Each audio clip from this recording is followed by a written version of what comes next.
If you're anti-strats, just focus on kills and assists by playing fantasy esports at Alpha Draft.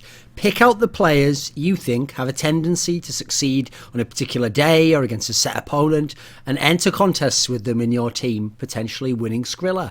The best at reading the meta of the day or the tournament were the ones who rake in the cash, count the dead presidents, all that good shit. Alpha Draft. Now, the concept of anti-stratting is one that, at least in terms of in respect to the term anti-stratting, it's pretty widespread. People think they know what it means. It's used fairly often, especially in matches, obviously, where you see hard counters to tactics or someone knows exactly what the opponent was going to do and they destroy them entirely. But I actually think that the general conception of it, mostly with fans and spectators, but also with some pro players and in-game leaders even, is kind of a bit whack. Like, I don't think they've done a very good job of articulating the concept, and I think they've taken it way too much at face value and sometimes not looked at more the nuance of it, because the notion that anti-stratting is where you just look at a demo of the opponent and you see the strategy that they're using, whether that's a CT setup defensively or whether it's on the terrace what they're about to set up from their base. You would look at that, and then the notion is that anti-stratting is then to try and think what the exact opposite to that would be, that would shut it down so hard you'd utterly crush that, and then do that. Because the problem with that is, first of all, to even be able to do that, to exactly know what they're going to do on a certain round or read what they're going to do in a certain situation, you can still only do that very rarely and be sure that it will actually happen and that will come off that way. Now, obviously, on the rare occasions that does happen and you in fact do manage to execute the hard counter to it, it will look perfect. It will look fantastic. It will look like a wonderful concept because you will shut them down so hard. What's great is I've got a great example of this, which will link into a later example from the same tournament, from the same team. So Complexity played against Astana Dragons in the quarterfinals match of DreamHack Winter 2013. This is the first ever CSGO major. Complexity was the core that later became Cloud9, so they had Semphis, they had Swag, they had Hiko, they had Nothing, and they had Sean Gares. And Sean Gares was the in-game leader, obviously, and Astana Dragons was the team that later became Hellraisers and was a very skilled lineup that had like Marklov and Dosia and Adren and Kucha. It was a very skilled lineup that had actually, at the time, was the third best team in the world. It had a number of top 2 finishes, top 2, top 3 finishes. So Astana Dragons were favoured to beat Complexity here in the best of 3 series. But part of the reason why Complexity were able to beat Astana Dragons is they had certain rounds where they knew exactly the setup of the Astana Dragons players, sometimes on CT, and Sean Guest could call the strategy so that they attacked in a specific way with nades or molotovs, and they really did hard counter certain strategies that allowed them in the end to get the edge and win the match. The problem is that happens very rarely, and when you try to do that and it doesn't work, you can sometimes have the opposite effect happen, which is it backfires massively on you because you think they're going to do exactly that. You have everything that you want to do prepared for that. Maybe you've even actually occasionally read correctly that they will do the exact thing you wanted, but the hard counter in your mind or that you imagine will work, you can't fully execute to the same degree. Maybe it doesn't fit the style or the personnel of your team. So an example of where it massively backfired is the same tournament in the next round. Because in the next round, Complexity had beaten Astana Dragons, so they went forward to the semi-finals of the major, and they played Fnatic. Now, we all know now Fnatic went on and won that major, but actually at that time, Fnatic wasn't some massive favourite over Complexity here. These were two teams where the skill disparity actually was not big, because this is before they had Olaf Meister and Crims.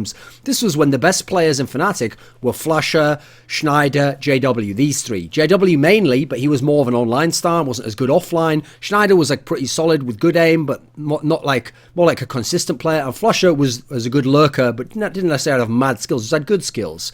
So actually, the skill matchup was pretty even between the teams, because obviously Complexity had Swag, who was a pretty good player. They had Nothing, who had some skills. They had Hiko, who was the best player in the team at the time. They had a good team at the time. In terms of in-game leaders, both had good in-game leaders. Pronax obviously was still establishing himself as a really good in-game leader in CSGO. Sean Gares is already known as a decent in-game leader, wasn't quite held to the same regard he is now. Both had good in-game leaders, both had decent team players. So what was part of the difference? Well, part of the difference was the tactics and the way Pronax read the game and the way he shifted what he did in his game. But also, on Sean Gares' side, he even says this. Over the night they had, he went away and he watched all the Fnatic demos and he tried to figure out hard counters for what they were going to do. He tried to pure anti-strat them in this sense that I'm saying the misconception is that this is just what anti-stratting is. And he tried to execute exactly what would happen there. The problem that he didn't understand was what we now know about Pronax is he was super famous in that Fnatic team and going beyond for having a style where, yes, he would have a basic setup, but he would read what the opponent was doing and then shift the setup so that it would be different. So as a result, you couldn't just hard counter him in that particular way. It was actually one of the worst in-game leaders you could try and do that particular style against. And so as a result, Complexity got ultra schooled by Fnatic. Fnatic won both maps. It was a 2-0, and I think the scores were like 16-7 on both maps. And these were even maps that Complexity liked to play. So there's an example of how badly it can go. Now, part of the reason I think the misconception exists, aside from, like I said, that when it works, it looks perfect, is because it's not quite one or the other in terms of how it has to work out. I think part of what happens is the all-time great in-game leaders, this particular style, the elite anti-stratters in history, the tacticians. So we think of people like, in 1.6 we have guys like Ave and GodB. Obviously GodB came over to CSGO and has been pretty good. Existence in CSGO and formerly in CS Source. The part of the reason why they can hard counter you after studying your demos, etc., is because they have so many base setups on T-side, then variations of what to do and adaptations and small tweaks like one flash differently, that they have so many options in their toolkit because they're fantastic in-game leaders who study a lot and make a lot of playbook stuff and find new flashes and smokes, that what happens is they have the ability to execute the strat that would be the hard counter to you once they identify you're going to do it. A lot of in-game leaders, their playbook, they might know and even be able to see if you were to do this tactic what the hard counter would be, but they don't have it in their playbook or they don't have the personnel to execute what they want to do. So as a result, it won't work for them if they try to do that. They'd be better off staying within their own playbook and just picking something that fits to some degree to what they think you're going to do.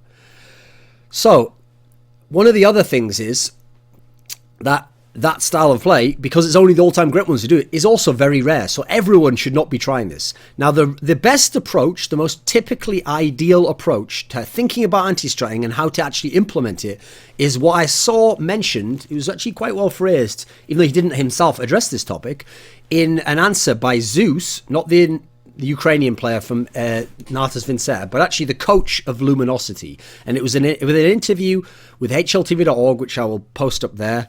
And I've even linked to where it is in the video, assuming it works.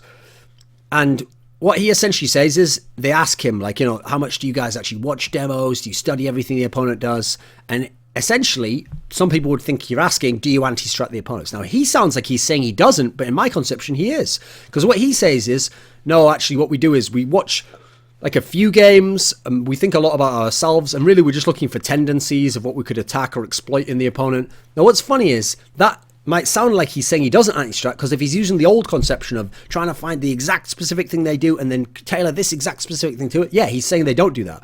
But the thing is, I think what he's talking about is the best general approach to anti-stratting.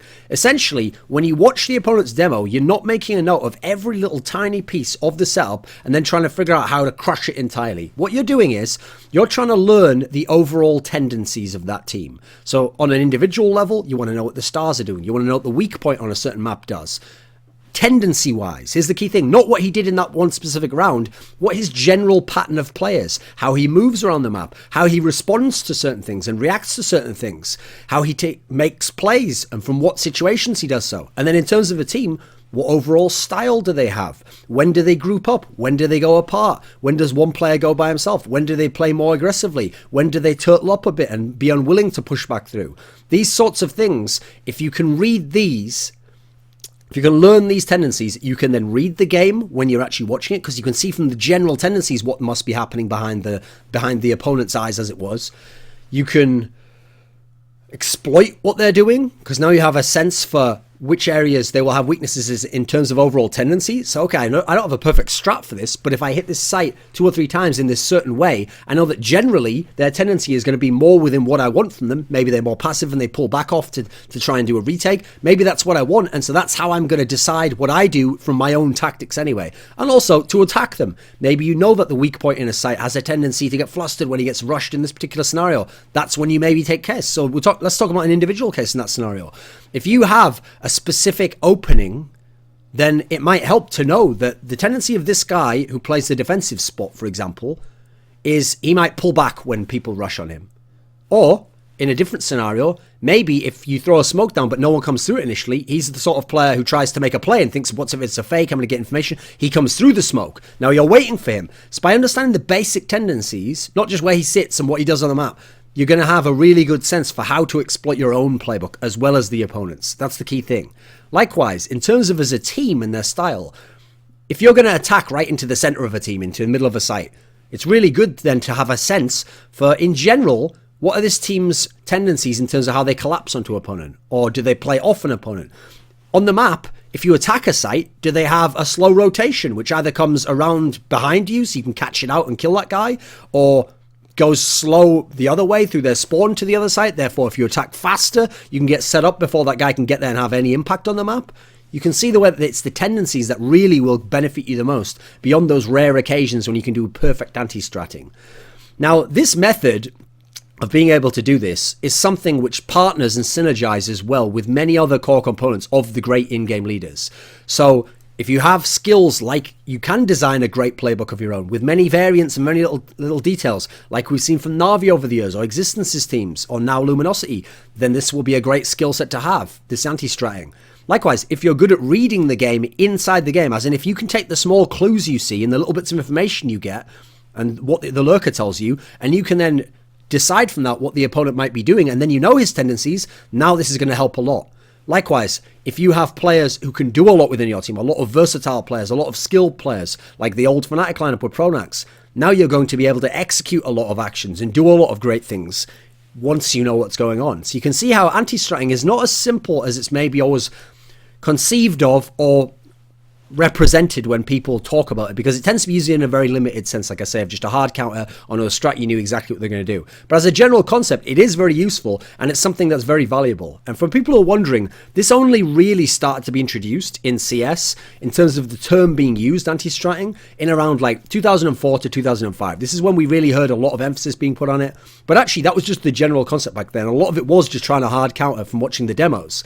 It's only later on that we had great in-game leaders like Gobby, like Ave, so we're talking like 2008, 2000 to 2010, when these guys really mastered the craft. And yeah, they had watched all the demos and they did know what you were going to do, but they also played off the general tendencies. They had sick playbooks, and then they would execute all the little aspects, because they also both built teams that were very skill balanced across all 5 players, and then a number of the players could play different roles, and so it didn't matter who went in first and who went in last to some degree, and they could play a number of the sites and swap around. And so as a result, they had more tools from which to then destroy you from what they'd seen and what they could exploit from the anti-stratting.